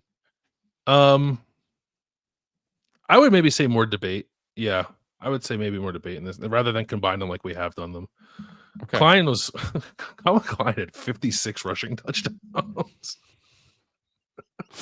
It's good for our audience just to remember that there were crazy good players that maybe you weren't paying attention to because you were watching your team, but the North put some dudes out there, Yeah, he had 86 career total touchdowns, 56 of them rushing. Okay. All right, we'll leave it a debate because Bishop and Klein are both awesome, but we're going to leave the door cracked for Avery Johnson, okay? Is that fair? Yeah. I think that's fair. We are not. John in the chat said Michael Bishop was electric. Colin Klein was a dime store version of Bishop. So Michael Bishop was awesome. We'll leave it a debate. We'll just come back and we'll do a full hour-long debate on the greatest quarterback in Kansas State history later. No debate here. No offense to Preston Stone, the perfect quarterback at Northwestern's autogram. Third to 1943 Heisman, led the Big Ten Conference in passing yards at the end of his career. It has since been surpassed because it was 2,132. That's no longer the all-time Big Ten record. Went to Northwestern on a basketball scholarship, but then also played football. Then was in the war in World War II, and then went on and was the quarterback for the Cleveland Browns and won 7 titles with the Cleveland Browns and is an all-time great in the NFL. Number 86 on the list of ESPN best college players for the first 150 years.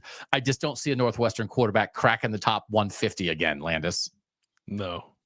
Renaissance man, too. He played the violin, French horn, and cornet. I see you snuck that in there. I snuck it in. I didn't want to, we're a little behind. I didn't want to belabor this French horn part of this conversation. But yes, he did. So this is another one. I think there's no doubt about it. And good luck to the future Northwestern quarterbacks, but you're never going to be autogram. Another perfect one that I think there might be some debate. I have Steve Young at BYU. 80 to 83, 23-8 as a starter. In 83, as last year, they were 11-1 and finished number 7. And then they won the national title the next year after he left with Robbie Bosco. So that's kind of one of those. And this is a part of this run. He came in after Jim McMahon. It's this run of BYU quarterbacks, but Steve Young is Steve Young. And again, this is another guy where what he did as a professional, I think, influences this. But again, in '83, they were 11-1. He finishes second in the Heisman. But he's only 8th all time in BYU passing yards. And then Ty Detmer leads in everything in the history of BYU. And he threw for 16,000 yards and 127 touchdowns. So Steve Young on that ESPN list is number 87. Ty Detmer was not in the top 150. And then Steve Young became Steve Young. And then Ty Detmer didn't have the same kind of pro career. But Ty Detmer's stats in college are nuts. So I said Steve Young, but does that feel wrong to you? Detmer's a college football Hall of Famer, right? Yeah. I don't know. It doesn't feel wrong because I think you could say, like, you could compare them and say, like, it's a pretty compelling case side by side. And then Steve Young became what he became in the NFL. And that gives him the leg up. I don't know. This is tough. I also hold a soft spot for Ty Detmer because one time I talked to him for a story and he was very nice to me. So he won the Heisman. Steve Young finished second. He won it. But I feel like part of like what Jim McMahon and Steve Young sort of like paved the way for people to think about BYU quarterbacks in this way. Yeah, that's a good point too. And Steve Young's rare, man. And this is one of those where, hey, if you had a game to play, one game, you want Ty Detmer or you want Steve Young? Steve Young. Whether they're 20 or they're 30, whether they're in college or whether they're in the pros, you'd take Steve Young. So just because Ty Detmer's stats are bigger doesn't automatically mean, because he's the statistical leader for everything for BYU, it doesn't automatically mean that you have to take Ty Detmer. Steve Young is crazy, man. Steve Young is like from the future. Yeah. So I think this is right. I think Steve Young's right. Okay. Yeah. And then again, whatever Jake Retzlaff or the next BYU just got the two quarterbacks, the quarterback and the receiver brother combination from Stanford who just transferred to BYU. It looks like their future quarterback. Good luck, but I just don't know that anyone's going to be Steve Young. He's Probably Steve not. Young. Yeah. Okay, we're okay with keeping a Steve Young? Yes. And if there's Detmer defenders who want to come at us, like, let us know. Let us know. Another perfect one, Utah and Alex Smith. 2002 to 2004, 2 years as a starter, 21-1, was 4th in the Heisman in 2004, and then was the number 1 overall pick in the draft, was a first-team All-American. 32 touchdowns, 4 picks his last year in college. And he's the first Utah player in the College Football Hall of Fame. And best in passing efficiency, yards per play, all this stuff. He's Alex Smith, man. He's 21-1. Is there any? Are we good? This is a slam dunk. No, it's okay. Slam dunk. We don't have to spend a ton of time on this one. Okay. Alex Smith is the guy. We'll take a break and we'll come back with our final couple perfect debates and then the 4 schools that it is wide open for someone to take this next on KOTN.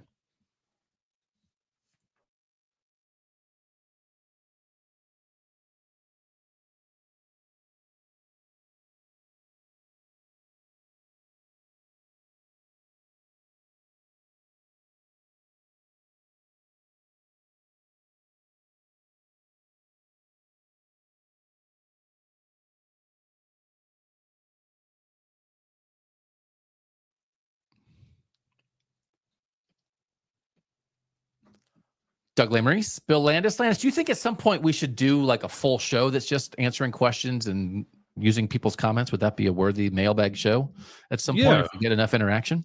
I think if we get enough, it's certainly the time of year in the football calendar that would welcome it. So sure. And we like our smart audience. And so they often have better ideas than we do. So we are open to that, but we'd have to gather enough at askkotn@gmail.com. Questions and comments.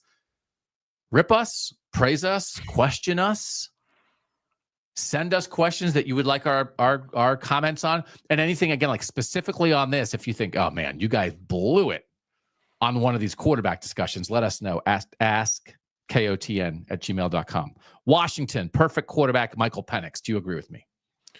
I initially bristled at it because I thought it raised an interesting question as to whether or not a guy who transferred could be your perfect quarterback. I do think we probably need to be more open to that nowadays. But also too, I looked at it closely, and Penix was at Indiana for 4 years and only Washington for 2 years. But as a percentage of his games and certainly a percentage of his stats, Washington was far more important to him than Indiana was.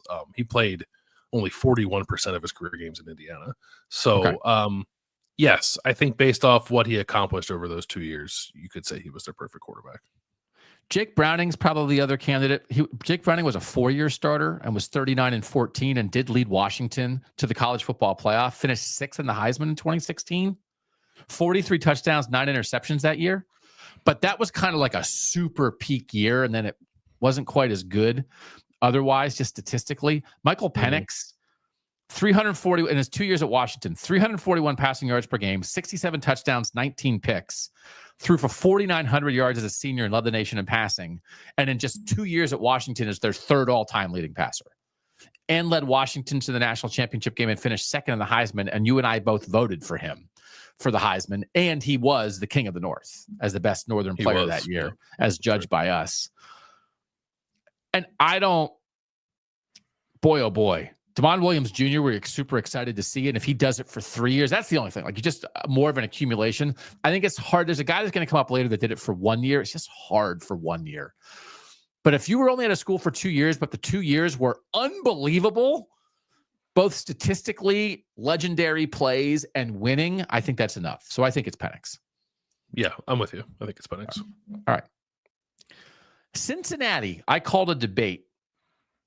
Greg Cook is probably the guy if you say it's not a debate. I disagree. Desmond Ridder. Okay. Greg Cook had a great 68 season, got drafted by the Bengals. He beat Bo Schembechler in Miami of Ohio in Bo's last season as the head coach at Miami before he went to Michigan. Like, he was pretty good in 67, but went nuts in 68. He had a 554-yard passing yard game in 1968. Think about this, Greg Cook.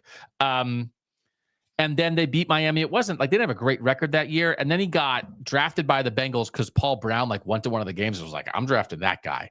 But then he got hurt. And so he kind of had like this star-crossed thing. So he's a super Cincinnati guy, which is a part of it too, that there's a little bit like he was really good in his 1 year in the NFL as a pro and then got hurt. And there's what could have been. And then he had the one spectacular year in college. And I think he's from Cincinnati. So there's a little bit of he's just a legendary career in this little corner of the college football world and the pro football world. But you think I'm short shrifting Desmond Ridder. And I like Desmond Ridder as a college player. So make your case.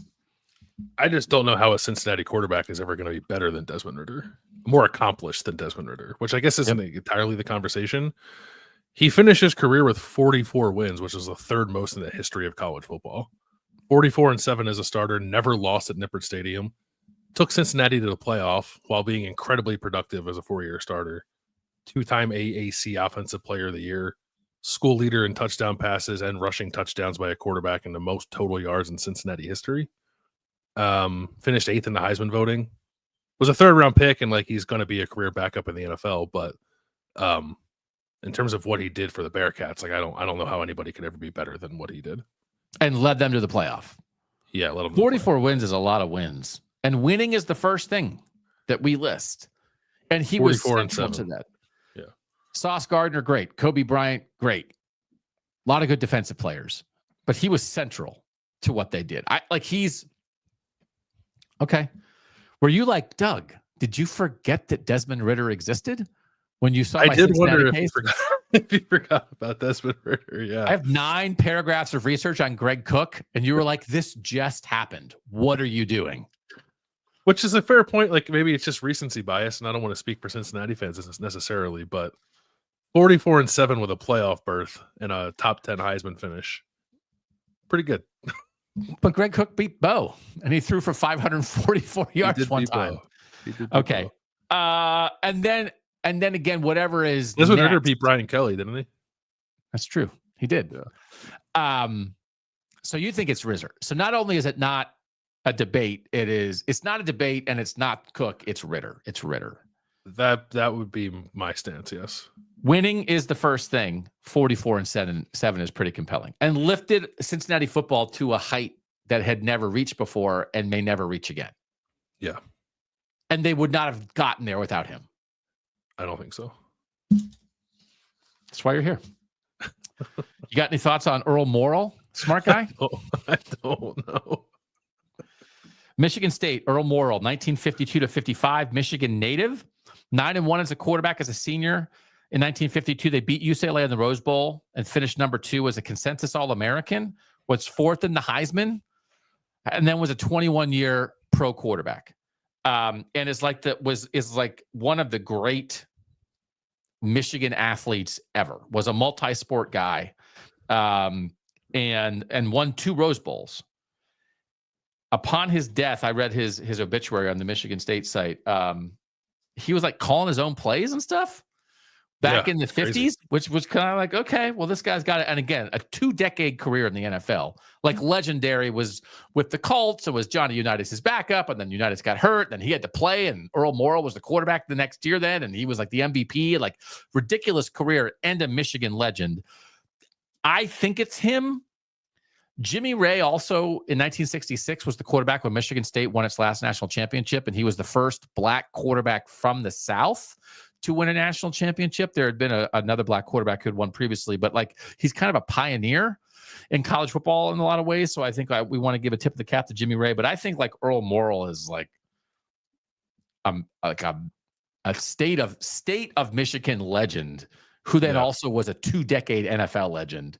And no offense to Aiden Childs, but it's going to be hard to do more. It's going to be hard. Yeah. You're good? I'm good.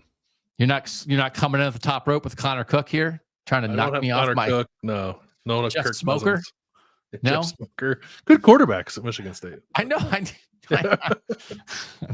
right, this is the last one. We saved it to the end. It's Penn State. Yeah. I think it's Kerry Collins or nobody at the moment. Trace McSorley was also 31-9 as a starter. Sean Clifford was 32-14 as a starter. Kerry Collins, a little bit like Joe Montana, had kind of like a star-crossed, like they knew he was going to be good, but then he got hurt. He had like a finger thing that screwed up his career. Kerry Collins was 21-5 as a starter. Drew Aller is currently 23-6. But Kerry Collins at 95, led one of the great seasons in Penn State history, where they were denied a chance to play for the national championship, but they were undefeated. That offense was one of the best college offenses you'll ever see with Kerry Collins and Kajana Carter. Finished 4th in the Heisman voting that year, won the Davey O'Brien as the top quarterback. But he's a little bit of it's kind of that he was sort of hurt, and then he was pretty good, and then he had an amazing senior year and was the 5th overall pick in the draft as a first rounder. But Aller, I think, is going to have a chance to have a greater full career. And Aller, if he wins 10 games this year, he'll pass McSorley and Clifford in career wins. What Drew Aller could do in 3 years as the starter, I think it's there for him to claim this, or for it to remain a debate, and maybe it's not a sure thing, and you can think, well, somebody can come along and top Drew Aller. But I think it's a debate right now. But I'm very curious for your thoughts here. When you said last week we were doing this, and I said there was a team on my mind that that is good that I don't think has one. Penn State is who I was talking about. Okay. I think it's right that they don't have one. There are guys with sort of similar resumes that you would put near the top. Kerry Collins, yes. Todd Blackledge won a national title. Statistically, I think Collins is better. There's actually one that I actually Penn State fans don't think of him this way. Darryl Clark was 22-4 as a starter, and they won the Big Ten in 2008. And if they didn't lose by a point to Iowa in Kinnick Stadium that year, maybe would have played for the national title. Just a good college quarterback over 2 years at Penn State. Better career record than Kerry Collins by a game. But again, it's not like Darryl Clark was not Penn State's perfect quarterback. He was just a good Penn State quarterback. So I don't think they've had it. Okay. I think Aller could absolutely be it. But I think he would have to win a national title to do it. Or remain to debate. Or remain to debate. Yeah. I think if they win a national title this year and Aller is viewed as the engine of that, then I think he is the person who claims this for Penn State. Yes. Short of that, I think it remains a debate. Kerry Collins, again, because of the finger injury, is only 10th in Penn State history in passing yards. Aller's currently 6th, and if he stays healthy and has a typical year, he'll finish 2nd or 3rd. behind Sean Clifford and maybe behind Trace McSorley. Again, this is one of those where like Sean Clifford, he's 32-14. That's the most wins for any Penn State quarterback ever. He's their all-time passing yard leader. And if it was like, oh, is Sean Clifford the greatest quarterback in Penn State history? Nobody would say yes, because Sean Clifford is more emblematic of Penn State being good, but not quite good enough, right? He's like the kind of guy I was alluding to earlier, where like he was a highly successful Penn State quarterback. By the end of his career, people were sick of watching him play. Yes, and they wanted Drew Aller to play. So no, I don't. I think his is a resume that will like age well, and people will come to appreciate him with time. But the end of his career, people were just like, "Can we get this guy out of here and get anybody else to see if we can't break through?" So I do think we don't exactly have this list, but if we were talking about who are guys on current rosters that would have a chance if their career maxes out to be viewed as their school's perfect quarterback. You know, we talked about CJ Carr in Notre Dame. We talked about Bryce Underwood in Michigan. That's all projection because those guys haven't played yet. Julian Sayin or Tavian St. Clair at Ohio State, that's all projection. Avery Johnson at Kansas State, like it's tough, but maybe there's a path. Rocco Becht at Iowa State, you laid it out. I think Aller, he already has 2 years in as a starter for it. I think might be like is he the most realistic of a current Northern quarterback who at the end of his career could be viewed this way as the perfect quarterback for his school? Yeah, I think so. By probably a fairly significant margin too. Not a guarantee, but an opportunity. No. And it's not only projection. They made the college football playoff semifinals last year with Drew Aller as the starting quarterback, and he elevated his game in his second year as a starter compared to his first year as a starter. And he's projected by a lot of people as a first-round pick. So there's he's checking like winning stats, longevity, NFL possibilities, all that. He's checking all the boxes that we say go into this. But you wouldn't say it right now. He needs to max out. Yes. Okay. 4 schools, we'll run through these pretty quickly, that I just don't think they have one at all right now, and it's wide open. We'll start with Indiana. Nate Sudfeld, Antoine Randall L. Like we're talking about, they have like quite a gap on draft picks. Trent Green, I just don't think they have one. And if we're talking about 2 years, Xander Diamont, what about Xander Diamont? His bone structure was perfect. There's not. Is he an influencer now? Does he have a show with Tate Martell? Do they like just talk about crypto or something? A show made just for me? I don't know. Maybe. There's none. And if Fernando Mendoza plays 2 years at Indiana and maxes out, like it could be him. It definitely could be him. Yeah. And the funny part of this is, of course, everybody knows they had Michael Penix, and then he went and became Washington's perfect quarterback. They're almost owed this. Fernando Mendoza is the player to be named later from the Pac-12 in the Michael Penix trade.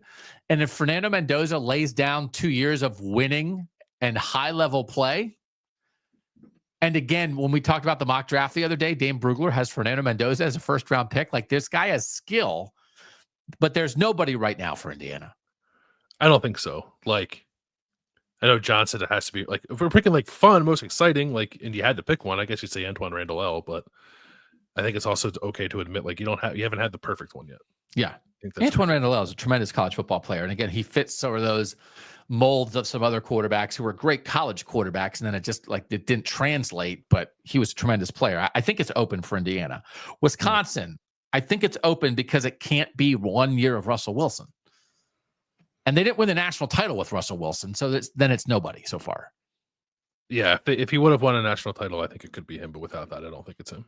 Like if it's 1 year, there's nobody else we talked about for 1 year. You were even, again, you said like you came around on it. You were initially iffy on Penix as a 2-year guy. So Russell Wilson for 1 year. But like this is just, Danny O'Neal, San Diego State transfer, is probably going to be Billy Edwards' backup this year, but maybe has a chance to be a 2-year starter at Wisconsin after that. The door is open, my friend, is it not? Alex Hornibrook. We're just going to start Scott Tolzien. We're just going to start doing this now. We're going to start doing, and the thing of it is, there's actually Wisconsin quarterbacks. There's some Wisconsin quarterbacks who made money in the NFL for a while, but I don't know if there's anybody sitting there saying, "Oh man, perfect college football quarterback." How did he get better than Alex Hornibrook? How did he get better than Scott Tolzien? Joel Stave, right? That's a fun game, just naming Wisconsin quarterback. Yeah. So that's a good offseason show. Yeah. Illinois. Jeff George was the overall number 1 pick in the NFL draft out of Illinois. He started his career at Purdue and then went to Illinois. But he really was kind of just like a one-year guy at Illinois. Jack Trudeau is their stat leader and everything. Luke Altmaier's 15-8 in his 2 years as a starter. We think Illinois is going to be good this year. Altmaier, this is going to be his 3rd year of being Illinois starter. He should be all-time top 5 at Illinois in passing yards by the end of his career there. I think even though Jeff George was the overall number 1 pick out of Illinois, I don't think anybody would – I don't think he matches up all the boxes to say it's not like it's completely nobody, but I think it's wide open for somebody to take it. So I had them in the none, even acknowledging that Jeff George was a first rounder and Jack Trudeau put up stats for a long time. Yeah, it's not best. Or like, did you have a good quarterback? Right. It's have you had the perfect one. So I don't think they have either. And I don't even know. I mean, if Luke Altmaier leads Illinois to a national title, maybe, but I don't even know if his resume would qualify. He would just be like another guy on a list of good quarterbacks who played in Illinois. Yeah. Doors open. And then Minnesota.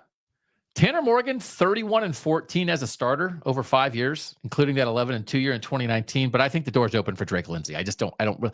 It's probably Tanner Morgan, is the best Minnesota quarterback ever. Then if that's the case, that means to be the perfect quarterback is there for the taking. Yeah. If you haven't had a quarterback drafted since 1972, the door is decidedly wide open. Yeah. Decidedly wide open. So, okay. So those are our 28. Did you find this to be a worthwhile, engaging, interesting exercise? Yeah, I thought it was fun. And there's some really good debates in there too, I think, for a few teams. Yeah. So, we changed our mind on a couple things. You changed my mind on a couple things. I think we wound up with more perfect quarterbacks than we started. But that's who has them. And this Michigan thing, obviously, there's a lot of discussion on the Michigan thing in the chat, and understandably so. There's just going to be more of this. And is it such a thing, Bill? And we've done full shows on this before. Is the Michigan Connor Stallions, what's going to happen with the NCAA? Is this such a big thing for Northern football that we need to do another reset of this? Or do we just let the things come out? When there's news, we'll discuss the news. And then when it's over, we'll have a final full analysis of what happened in the end. I think we don't have to, especially if we're so close to this hearing reportedly happening. I'd like to see what comes out of that before diving back into it full bore. I think you and I have sort of have stated where we are on it and have chimed in on the news as it's happened. I don't think we need to go relitigate the entire thing when we're so close to having perhaps some resolution to it. Yeah. Yeah. So, this is news today, and there will be more news about it. And it has a chance to have a big impact. It has a chance to, if the NCAA doesn't do anything huge, it has a chance to be that something people will always discuss, always remember, always debate, but not have a gigantic influence on the future of Northern college football.